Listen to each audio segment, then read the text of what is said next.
Resident Evil. Hello guys and gals, and welcome back to Resident Evil Facts, the series where I talk about some of the franchise's most hidden secrets. My name is Manny, and today we are covering the 2002 Resident Evil Remake, directed by Shinji Mikami, the mastermind behind Resident Evil. This installment in the franchise is considered the best remake of all time. See what I did there? It is a beloved game by many fans of the series. Well, what if I told you that there are 20 facts that you maybe didn't know about the game? Today, we are going to cover some of the game's deepest secrets, including story lore, facts, and much more. So strap in, equip your rocket launchers, and try not to get squished into a Jill sandwich. This is 20 facts about the Resident Evil 2002 remake.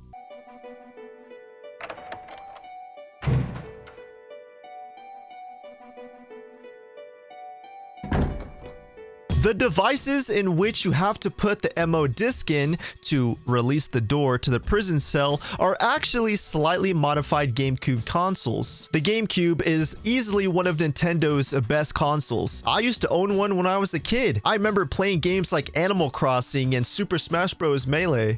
Those were the good old days. But I never actually noticed that these MO disc consoles look just like a GameCube. Well, at least modified versions of the GameCube. The game originally didn't have door loading screens, as the GameCube was powerful enough to not need them. Remember, the GameCube was a very powerful console, and it's crazy that at one point the game didn't even have loading screens. But fans didn't really like that decision, so Capcom added it back into the game. And it makes sense. I mean, the door loading screens is extremely iconic. You remember in Resident Evil 2 when you would go through a door and you would hear the zombies, and then they would actually pop up on the screen as you're loading into the next scene? You would just open a door and boom, like, oh my god, bro. The previous Biohazard games released for the PlayStation and Dreamcast use a logo style consisting of red bold letters in uppercase. However, when the series was moved to the GameCube with the Biohazard remake in 2002, the logo style was changed to dark and stylized lowercase letters. In the room with the ceiling trap where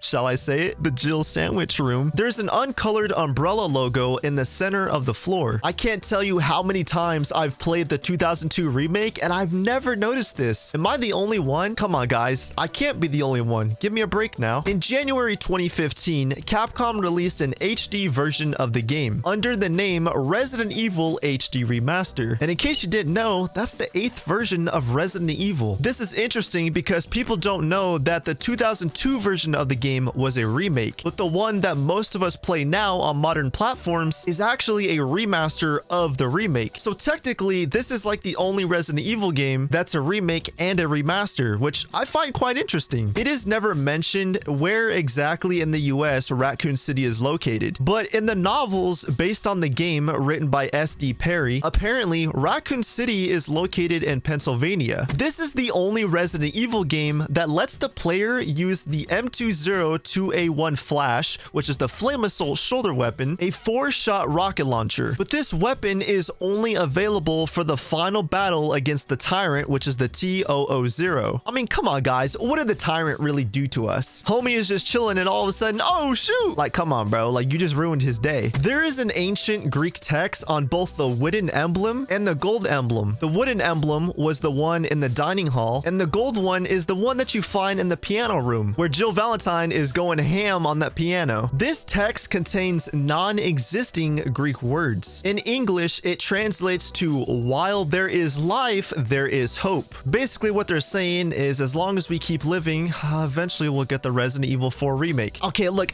cut me some slack guys. I know I keep talking about the RE4 remake. Out of the original monsters from the original version, the giant spiders are the only enemy to have a different name. In the original, they were called web spinners, and now they're just called tarantulas in the remake. Sorry for my fellow viewers that have a arachnophobia. In the cemetery directly behind the mansion, all of the tombstones have ancient Greek text on them. One word that is on every stone phonetically translates to Chapchom, which is actually a reference to Capcom. You know, Chapchom, Capcom. Okay, stupid joke. You can actually see this text on the foreground tombstone. And once again, something I've never noticed. Am I just blind, or is the game really that secretive? This is a game that technically has no in-game canon ending. What I mean is, depending on certain choices that are made during the game, 12 different endings can be unlocked. But none of these endings lead into the continuity established by the later games in the series. It is generally believed that the unseen canon ending is a hybrid of Chris's and Jill's scenario with their respective best possible endings. Because if you really do think about it, Resident Evil 2 and 3 and the later games aren't exactly direct sequels to the first game. For example, the Resident Evil 3 remake basically ends with Nikolai getting beat down. Nikolai has a wrestling match with Carlos, and he's left behind, which is the canon ending of the remakes. Unlike the original games where it's kind of open-ended. This is the last main entry in the Resident Evil franchise to feature multiple endings. Endings are influenced by the player's actions/inactions throughout the game, such as giving Barry his gun back in the final Lisa Trevor fight, or saving Rebecca from the hunters, and rescuing your partner with the use of MO disc or during the final evacuation, or saving other characters from being killed in the second Tyrant battle. All endings feature the player's character being flown away in a helicopter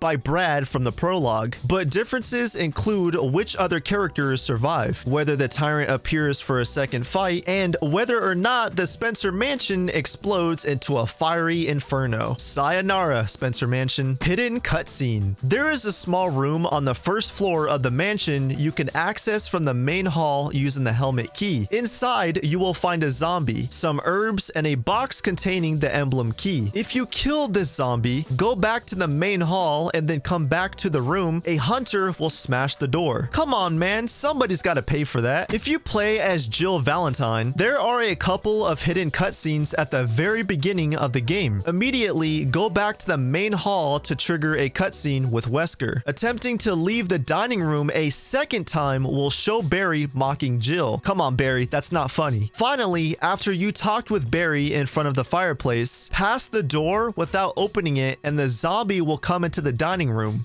Sir, you're not supposed to be here. There are a few gameplay and story differences between the two playable characters. Jill, for example, has 8 slots in her inventory, whereas Chris only has 6. Jill uses her own lockpick to open some doors, but Chris needs to find old keys which use slots in his inventory. Come on, Chris, you didn't bring an extra backpack? Chris always has the lighter in his inventory, while Jill's lighter takes an inventory slot. Chris is more resistant to wounds than Jill, and Chris also has a better chance at headshots. Jill may use the grenade launcher, and Chris uses the flamethrower. Chris is helped by Rebecca throughout the game, while Jill is helped by Barry. Rebecca can treat wounds. Barry supplies weapons and ammunition like a real one. Barry also briefly appears in Chris's scenario before gameplay starts, but Rebecca is completely absent from Jill's scenario. Finally, in both scenarios, Richard is found and can be saved from snake poison. In Jill's scenario, he will then help her defeat the big snake by sacrificing himself, and in Chris's scenario, he sacrifices himself when he is eaten by a big shark. When you come back to the mansion after getting the helmet key, hunters have spread around the place. There are 3 doors that they can break permanently on the first floor, which makes trips between rooms quicker. The most convenient is located in the area where you encounter the first zombie of the game. A hunter smashes the door, even though he's not going to pay for it, leading to the L-shaped corridor with the greenhouse and the tiger statue. But it only happens if you go to the kitchen and then come back to the corridor. 2 different additions were made in the remake. Dead zombies now resurrect again to become much stronger and faster Crimson Head zombies, and an old deleted subplot has been reinstated, which features the history of the Trevor family who were once held hostage at the mansion and experimented upon, which resulted in the nearly indestructible Lisa Trevor monster that haunts the mansion's grounds. I mean, Lisa, if you didn't want me here, you should have just said so.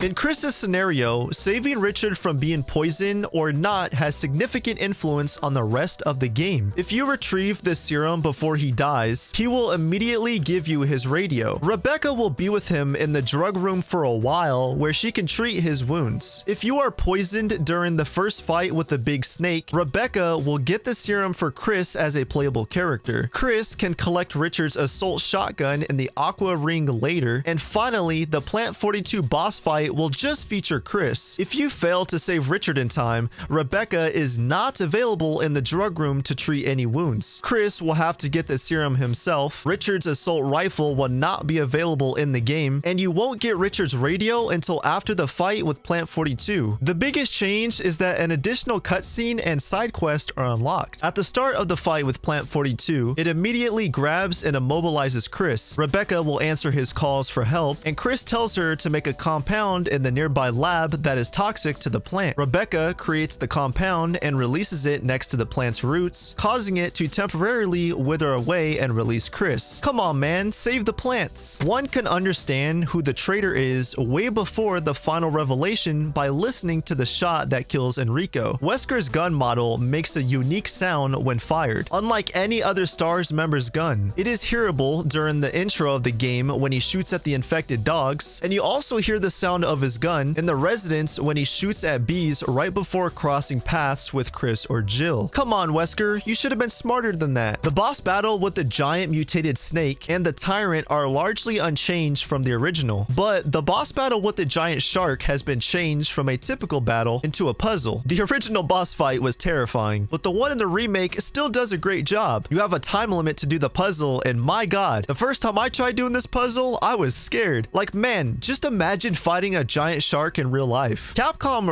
really took Jaws to a whole different level. And that was 20 facts about the Resident Evil 2002 remake. Let me know your favorite fact down below in the comments. Feel free to follow my social media as well, links in the description. Thank you all for watching, and until next time.